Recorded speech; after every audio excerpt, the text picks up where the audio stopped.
अस्सलाम वालेकुम भाई। आज का जो आर्ट लॉग है वो है मामू भांजा कैटल फार्म पे। और बहुत ज़्यादा कमेंट्स के ऊपर लोग बोल रहे थे कि जहाँ पे आपने अपनी बछड़ी पलवाई है ज़रा उस शौकीन का भी तो शौक़ दिखाओ। तो उसी शौकीन के घर पे आया हूँ। माशाल्लाह से 3-4 बछड़ियाँ ऐसी हैं कि उफ़, और कुछ तो अगले साल के लिए भी भाई ने रोक के रखी हैं। तो आज का जो व्लॉग है वो शमा के ऊपर है और शमा बछड़ी आपको मैं दिखाता हूँ अपने व्लॉग के अंदर, उसकी कहानी बताता हूँ कि ऐसा क्या है जो मैं सिर्फ उस बछड़ी को जो ना टारगेट कर रहा हूँ अपने इस व्लॉग के लिए। मामू भांजा कैटल फार्म के पहले व्लॉग में शमा को ही क्यों टारगेट कर रहा हूँ। तो वीडियो को शुरू करते हैं और ज़रा सी बात भी कराता हूँ रिजवान भाई से और उनके शौक़ के बारे में बताता हूँ आपको कि कैसे शौक़ शुरू हुआ और शमा को किस तरीके से उन्होंने पाला और क्यों 1 साल और रुकवा लिया, ये बताते हैं आपको। चलो।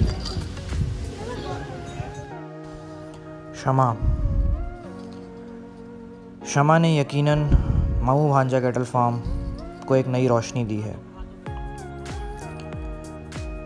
इस बछड़ी की मोहब्बत, इस बछड़ी की कहानी बहुत अच्छी। ये यकीनन वो कहानी है जो बहुत से लोगों के लिए मिसाल बन जाएगी। हम में से बहुत से लोग ऐसे हैं जिनको अल्लाह ने हर चीज़ से नवाजा है, मगर अभी भी कुछ शौकीन ऐसे हैं जिन्हें अपने इस शौक़ को करने की तमीज़ नहीं आई। मगर यहाँ पे जुड़ने के बाद मैंने ये चीज़ देखी, समझी कि अगर पूरा साल का शौक़ कोई कर रहा है, कोई कुर्बानी के जानवरों से मोहब्बत कर रहा है, तो उसे इसी नीयत से करो कि वो अल्लाह की राह में एक दिन कुर्बान होगी, ना कि इस नीयत से कि उसका वजूद 1 साल के बाद क्या होगा, उसका रूप 1 साल के बाद क्या होगा।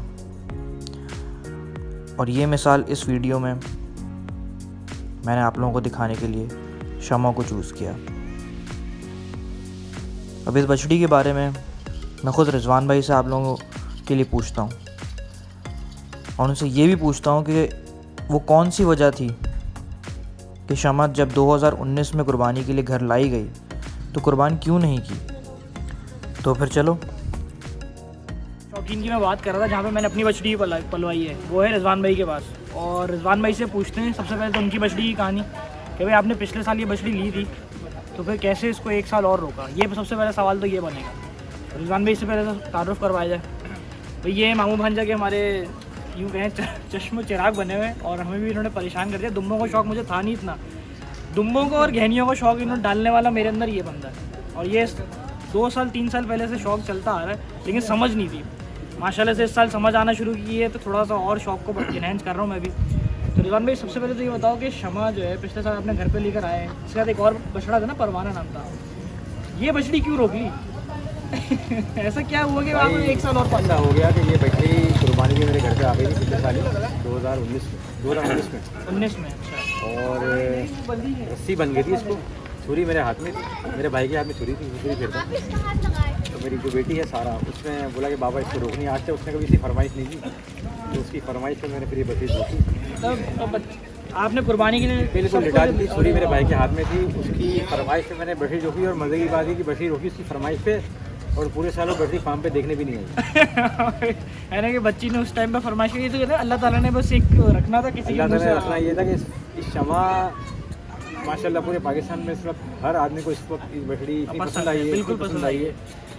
अभी भी जैसे पली माशाल्लाह मासूमियत इसकी और इस बछड़ी की वजह से मेरे फार्म को बहुत बड़ा नाम मिला। इस साल बहुत बड़ा नाम मिला कि इस साल मैंने फार्म 2021 के लिए भी इस बछड़ी की वजह से मैं समझता हूँ कि फुल हो चुका है अलहमदुलिल्लाह। क्या बात है यार। 2021 अभी भी शमा हम लोग जब देख रहे हैं तो भाई खुली हुई गली में खुली घूम रही है। आप देख रहे हैं कि कुछ बच्चे खेल रहे हैं और जहाँ जहाँ आ रहा है इसको शमा को गले लगाता है। और मेरी बेटी भी आई हुई थी, काफ़ी खेल के, आज फर्स्ट टाइम आई थी 1 साल बाद। अच्छा। काफ़ी खेल के इससे गई और बहुत खुश थी। बाबा मैं हैप्पी हूँ। क्या बात है।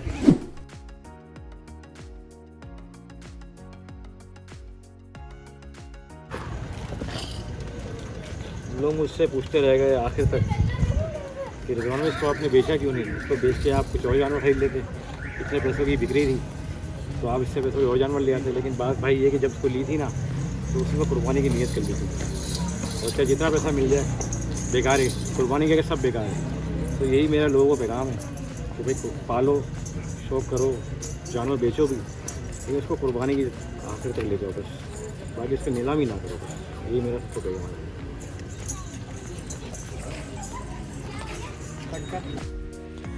शमा के साथ साथ मैं आपको रिजवान भाई की बाकी जानवर भी दिखाता हूँ। ये है अनारकली। ये बछड़ी रिजवान भाई ने मेगा कैटल के ऊपर पलवाई थी और उस टाइम पे शायद उन्हें ख़ुद भी यकीन नहीं होगा कि 2020 उनके लिए इतना ख़ास हो जाएगा। उनकी एक बात मुझे हमेशा याद रहेगी कि कुर्बानी का जानवर सिर्फ़ और सिर्फ आपकी नीयत से पलता है। अच्छी पलाई या बहुत बड़े फार्म का होना ज़रूरी नहीं। जैसे मैंने अभी पहले बताया कि मुझे दुम्बों का शौक़ भी रिजवान भाई के फार्म से ही आया। तो ये उनका ख़ुद का पाला हुआ दुम्बा था, मलंग। अब चलते हैं अपने आखिरी सवाल की तरफ।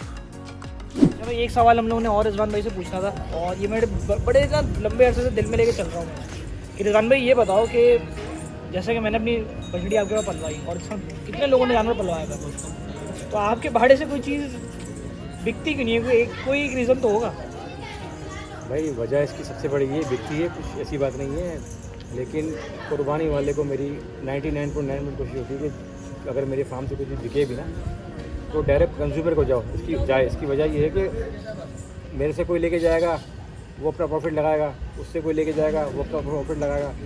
तो जब बारी आएगी कंज्यूमर की तो वो बेचारा मुंह देखता रहेगा। कुर्बानी का शौक़ किसको नहीं होता भाई, अच्छी कुर्बानी का शौक़ किसको नहीं होता। तो ऐसे काम होता है, ऐसा आदमी काम करे कि आदमी का शौक़ भी पूरा हो और कुर्बानी भी आसान बनाए। मेरे फार्म का मकसद ही यही है। अपनी मंडी लगी हुई, मैंने बहुत लोगों को जानवर दिलवाए इस साल। 1.5 लाख रुपए के, 2 लाख रुपए के, 2.5 लाख रुपए के, 3 लाख रुपए, लिमिट 3 लाख रुपए तक के जानवर दिलवाए हैं। दवाई 2 से 2.5 लाख उस पर खर्चा आ जाता है साल का। आदमी का शौक़ भी पूरा हो जाता है और हर महीने पैसे निकालना आसान भी होता है। सही बात है। और उसको आप बोलोगे यार मैंने पलवाया है और मुझे उसको टाइम पे बेचना है, तो वहाँ आपका सारा मामला ख़राब हो गया, जानवर पलता भी नहीं, कुछ फ़ायदा भी नहीं। और फिर वो चीज़ गुलती रहती है, इधर से उधर पैसे मिलते नहीं है, उसका कोई मकसद भी नहीं है। आदमी बेचे अपने फार्म पे जानवर पाले, मना नहीं है, अच्छा हलाल रिस्क है भाई, बहुत इसमें बरकत बहुत है। आदमी अपने जानवर ले फार्म पे पाले और डायरेक्ट कुर्बानी वाले को दे, इससे अच्छा कोई काम नहीं है और इससे अच्छा कोई सवाब भी नहीं है। सही बात, सवाब का काम है, बहुत बड़ा सवाब काम है। तो ये है मेरा मकसद असल। और अब तक मैं अल्लाह का शुक्र है कितने साल हो गए आज तक इस बात पे अभी तक कायम हूँ। तो आज तक मेरे फार्म से कोई चीज़ किसी को नहीं गई है। यानी कि 2021 का पूरा कलेक्शन जो वो कुर्बान हो। 2021 का पूरा कलेक्शन 30 खुटे मैंने की नीयत की थी, 30 खुटे मेरे पूरे हो चुके हैं अल्हम्दुलिल्लाह। क्या बात है। 50 दुम्बों की मैंने नीयत की थी, 50 दुम्बे पूरे हो चुके हैं। 10 बकरों की नीयत की थी, 10 बकरे पूरे हो चुके हैं। फार्म मेरा अल्हम्दुलिल्लाह फुल हो चुका है 2021 का। अब यहाँ कुछ ना आएगा ना यहाँ से कुछ जाएगा। क्या बात है यार। चलिए जनाब आज की वीडियो यहीं एंड करते हैं। मेरे अपने जानवर भी तीनों के तीनों अपने जानवर अभी मैंने बताया रोहिल भाई को, वो मैंने तीनों अलग कर दिए हैं। वो मेरे कुर्बानी करूँगा, चाहे वो पले के ना पले, चाहे वो 2 लाख का खरीद के 1 लाख का रह जाए या 1 लाख का खरीद के 4 लाख का हो जाए, चाहे उसमें हड्डियाँ नजर आने लगे, लेकिन मैं उस पर छुरी फेरूँगा। क्योंकि जानवर से मोहब्बत करे आदमी, पलक से ना करे। सही बात है, ये बात बिल्कुल सही है। चलो यार अब चलते हैं, इंशाल्लाह फिर मुलाकात होगी रिजवान भाई। ठीक है जनाब। भाई शौक़ की कोई इंतहा नहीं है और एक शमा के ऊपर सिर्फ वीडियो बनाने में मज़ा नहीं आया। यकीनन पूरा साल इस तरीके से कोशिश करते रहेंगे कि अब और वीडियोस बनाएं, लेकिन जो मिसाल ये मिली हमें अब तक किसी वीडियो में नहीं मिली थी। तो जानवरों से मोहब्बत करते रहें और इसी तरीके से कोशिश हमारी रहेगी कि वीडियोस आप लोगों के लिए बनाएं। चैनल को सब्सक्राइब अगर नहीं किया है तो लाजमी कर दीजिएगा। और मामू भांजा कैटल फार्म का जो ये व्लॉग था, ये इतने टाइम से पेंडिंग था कि हम लोग शूट नहीं कर पा रहे थे और आज सिर्फ 2 दिन रह गए। हमने कहा इसके बाद अब क्या टाइम रह जाएगा, शमा को ज़रूर दिखाएं। तो मिलते हैं अगले व्लॉग के अंदर। अल्लाह हाफिज़।